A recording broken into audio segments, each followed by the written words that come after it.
thank you, Gertrude, and kia ora, tēnā koutou katoa to you all from New Zealand, from Wellington. I'm actually sitting right next to Gertrude,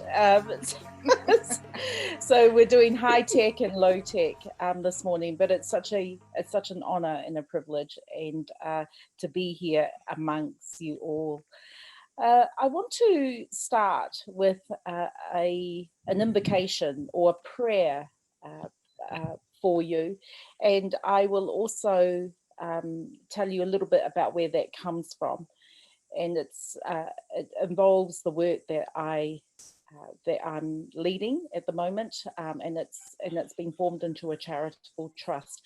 So if you just bear with me as I read these words, which are for you and also for our teen parents, for which this prayer or the invocation was written.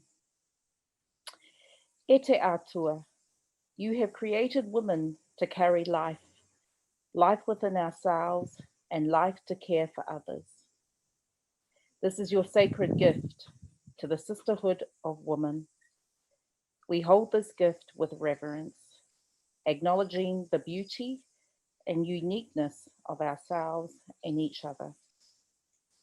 Let our eyes see with love, our ears hear with wisdom. Let us speak with kindness and know the value of laughter as we journey together. Sacred giver of all things, you are our strength as we carry your new life into the arms of Papua-Tuanuku.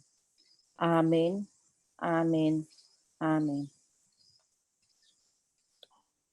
Amen. And I just wanted to take a couple of minutes where we sort of just bring ourselves into the room, just where you are at the moment, just where you are, and bringing presence to this moment, this perfect moment, and just inviting you just to close your eyes if you wish. And just allowing your hands to relax where they are.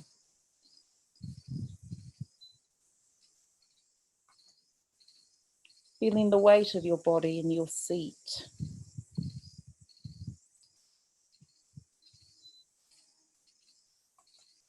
Noticing your back against the chair. Just resting your feet as it connects with the floor and connects into the earth.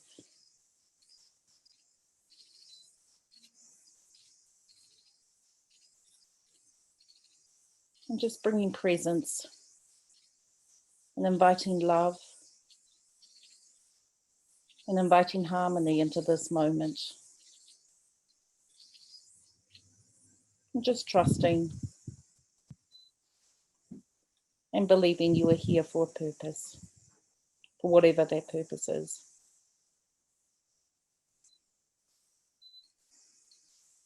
Just finding your natural breath and allowing that to arise. Just trusting in its natural inhale and exhale.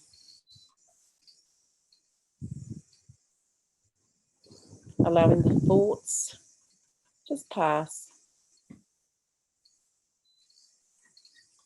Just dropping them.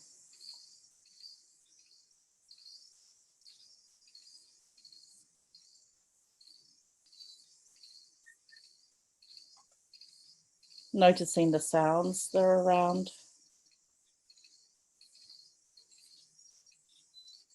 Noticing the sounds beyond this room you're in.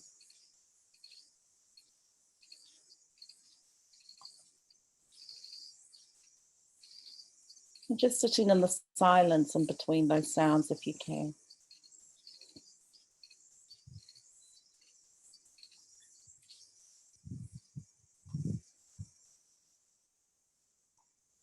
And as you rest in those silence, just know you are loved. You are embraced. You are here.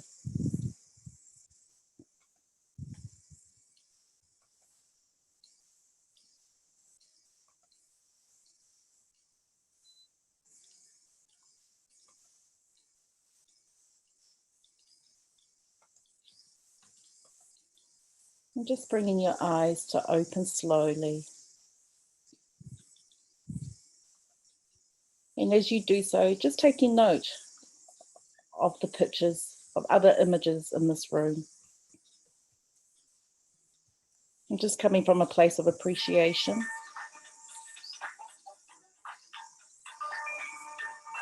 And of love.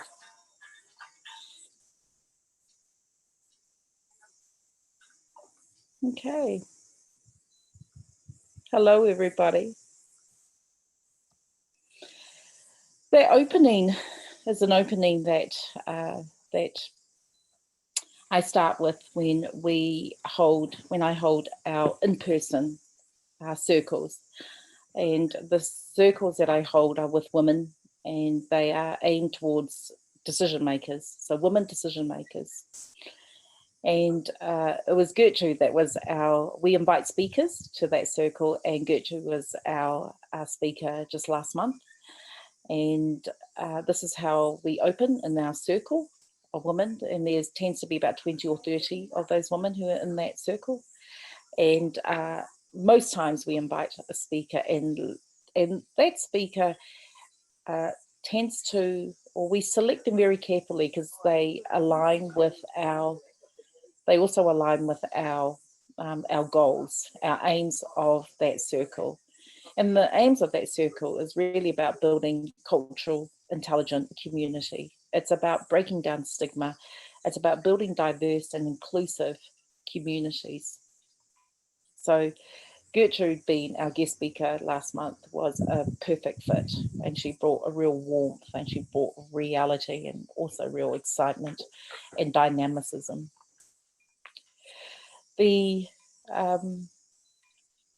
Also, I want to refer to the prayer or the invocation that was read earlier, and that was written by Joy Cowley.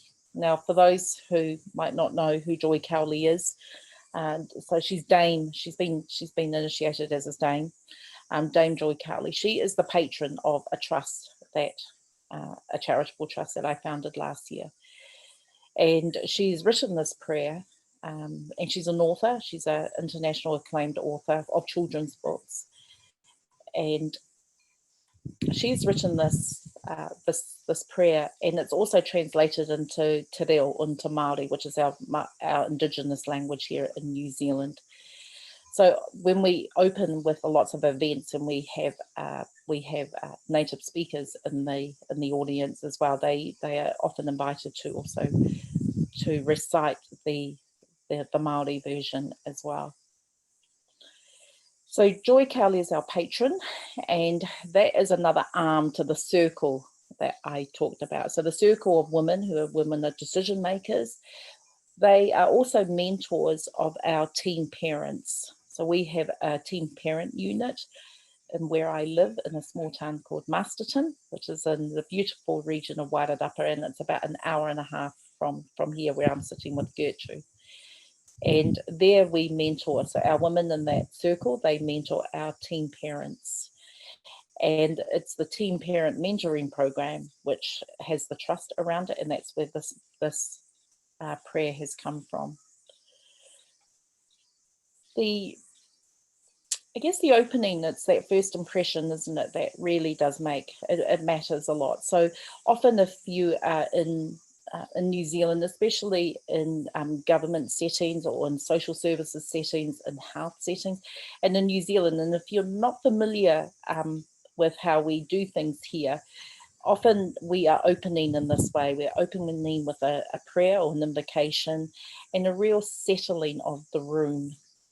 Because often we come to these things and we come to meetings. And another thing I'm involved in as well is I sit on governance boards as well. So that's probably my day job. And coming into those rooms and coming into these meetings to discuss some pretty important matters, and often those matters are confined to an agenda, you're confined to time.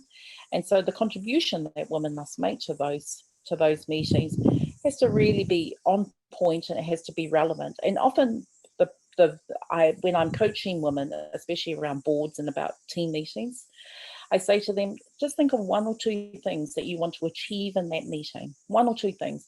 Because often as women, we can get overwhelmed, and we also tend to wear the responsibility of of trying to make a difference in the world. And so we want to sort of pile on and do we want to change the world in one or two meetings. But, over the years, what I've learned is that we only need to do one or two things. If we have a picture of what the big picture is, if we have an image, a clear image of what the big picture is, those meetings are only one part of it, or your involvement in that particular board or in that particular meeting is only one part of it. You might be on that board or involved in that area for about 3 years, for example, and you're having meetings once every 2 or 3 months. So it's about only having one or two things and keeping it really simple. As what I say is moving the waka forward. So at the beginning of the meeting, in preparation, it's asking, it's defining for yourself one or two things that you want to achieve in that meeting, you want to contribute. And then at the end of the meeting, it's checklisting. Did I do the things that I said I was going to do? What impact has that made? Has that allowed the waka to go forward? Now, the waka in New Zealand terms, because I understand I'm talking with women from outside of New Zealand, the waka refers to the canoe, or the sailing ship, which is a Māori word for the canoes, big voyaging canoes that they used to navigate around the Pacific Oceans. So it's a Māori word, as well as it's actually also a Pacific word that refers to a boating vessel. So it's about when you move forward. So when I talk about the circles, and I talk about our team parenting, and I also talk about our boards in New Zealand, it's really all it comes down to, for me, it's about empowering women. It's about empowering women, and especially women who don't have the opportunities, or often see that or can't see opportunities for themselves either. I myself came from, I'm a migrant. I came from a migrant family from Samoa. My parents immigrated here to New Zealand in the 60s when the economy was thriving, and the government had appealed to unskilled, what they called unskilled labour from around the Pacific. Come to New Zealand. There's a lot of work here. A lot of New Zealanders wouldn't do the work that they wanted to do. So a lot of unskilled workers, and they brought them into New Zealand over the 50s, 60s. And then in the 70s, things turned in New Zealand. And what happened was that the economy was tanking, and then they started bringing in population control, government sanctioned policies. And what we now term is called the dawn raids, where a lot of the Pacific people, namely populations, were being targeted by police and targeted and supported by government to targeted them about getting them out of the country, returning them home, and calling them overstayers. And there was a lot of stigma, there was a lot of racism, and also there was a lot of violence and a lot of distress among Pacific communities, of which my family was one.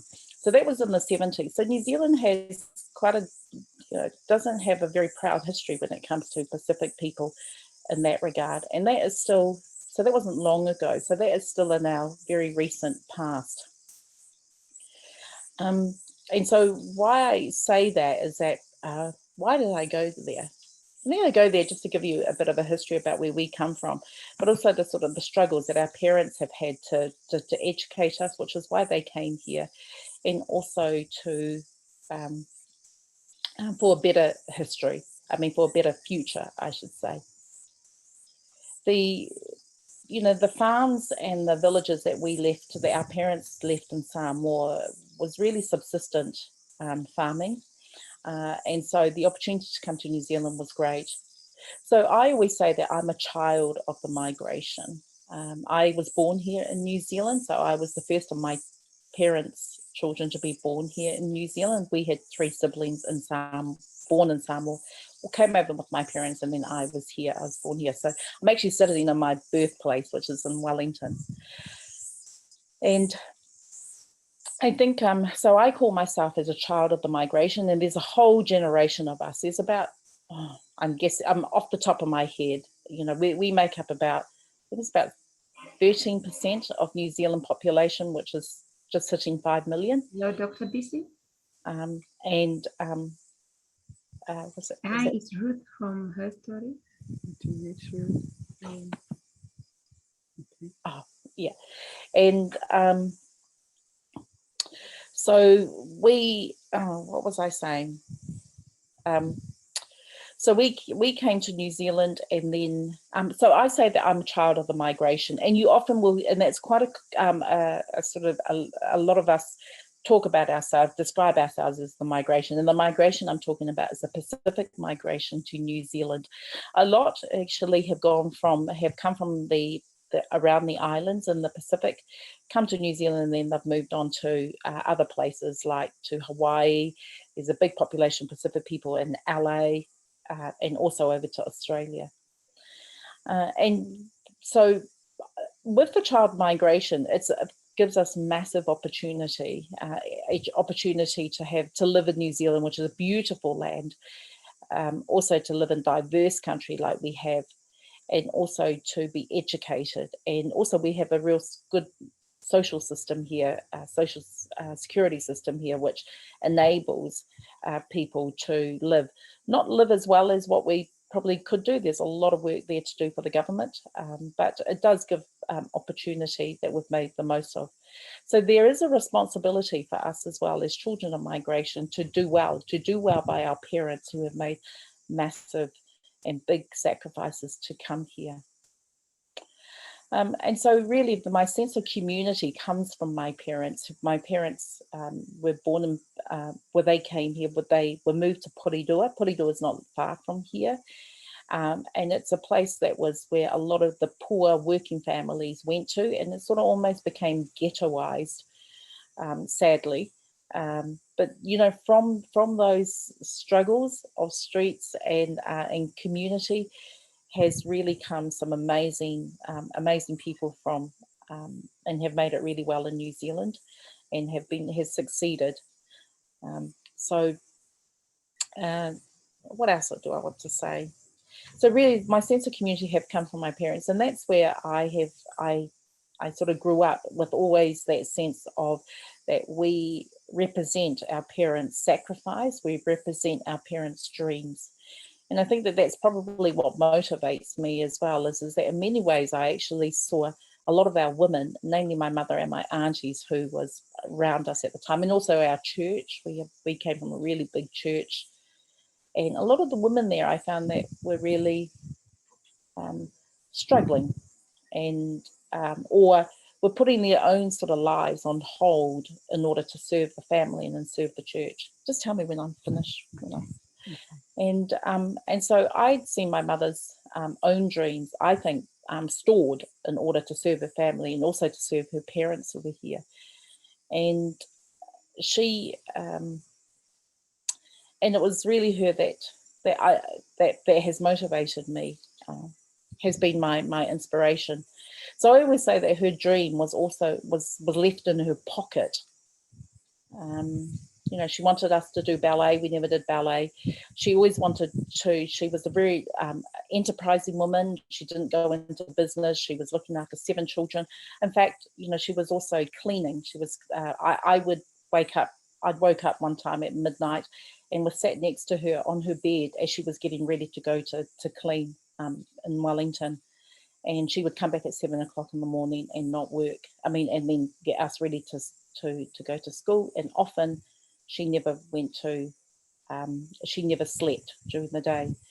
So she was one of the many women that I had seen who had amazing potential, but never quite had the opportunity. So I feel really gifted in that she has created a path for me to then go on to do what I want to do. And that is in my work of governance.